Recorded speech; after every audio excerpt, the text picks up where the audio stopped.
Good morning, good afternoon. You guys are walking around Spittle Pond, and I'm going to continue on the story that you might have heard at the main pond a little earlier on. So I'm Dr. Alex, as people know me, Dr. Alex Amat from the Bermuda Zoological Society, and I'm going to talk a little bit here at Woodlands Pond, a little bit more about what you cannot see. You know, you've been hearing birds.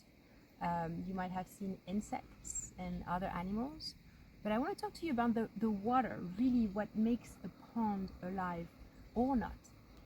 Woodlands Ponds is man-made, so it's been made by us. It's not a natural pond. And when you're looking at it, you wonder, like, how is it different from maybe the main pond that you've seen earlier on? And this is a little bit of the water from the main pond, and this is a little bit of the water from Woodlands Pond. Do they look different? You're going to tell me yes, they kind of like look different with the color and stuff like that, but you cannot tell me really more about the story. But I would like to ask you that. Do you think there is more salt in this one or in the one that you saw before, the main pond? So look at your surrounding, turn behind you. Do you see the ocean? Do you think it's connected? So put your hypothesis together, more or less salt. And we're going to test it. I'm going to use something like this, which is called a refractometer.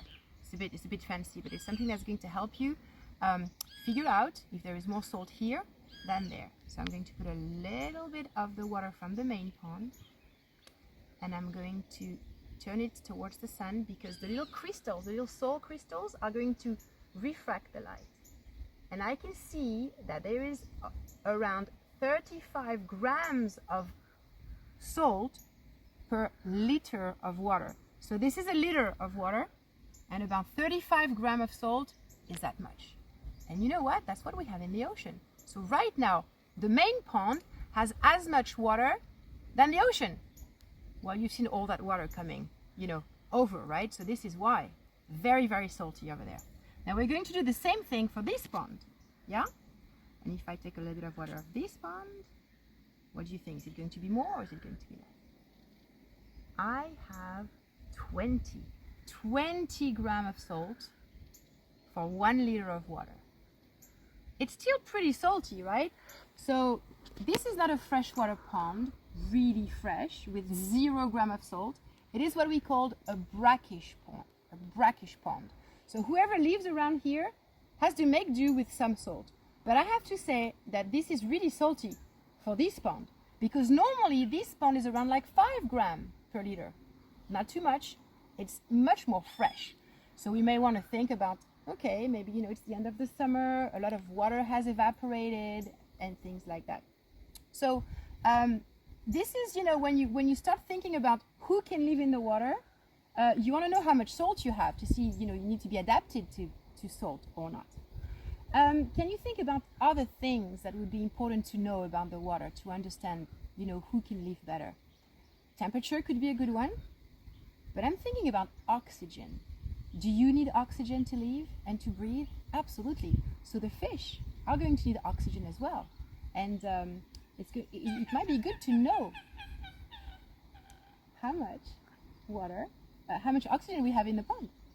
So I've done this for you because it's a little bit of a long process.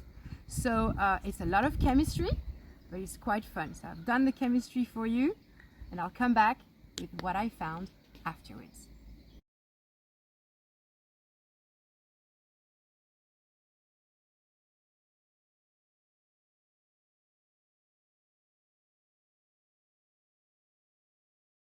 Okay. So I've done my measurements, and what I found is that the water in the main pond has much less oxygen today than the water in this pond. So you may remember Jamie mentioning to you that the conditions in the main pond are quite harsh, and sometimes it becomes anoxic, and anoxic means there is no oxygen.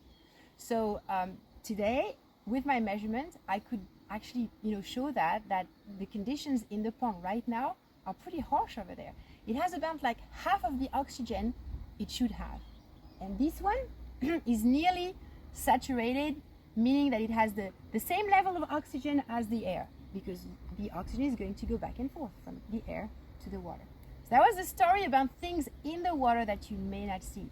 oxygen, salinity, temperature, and I could keep going. If you guys like chemistry, you would know everything about what you can measure in the water. Now I want to mention one last thing before we leave the woodlands pond.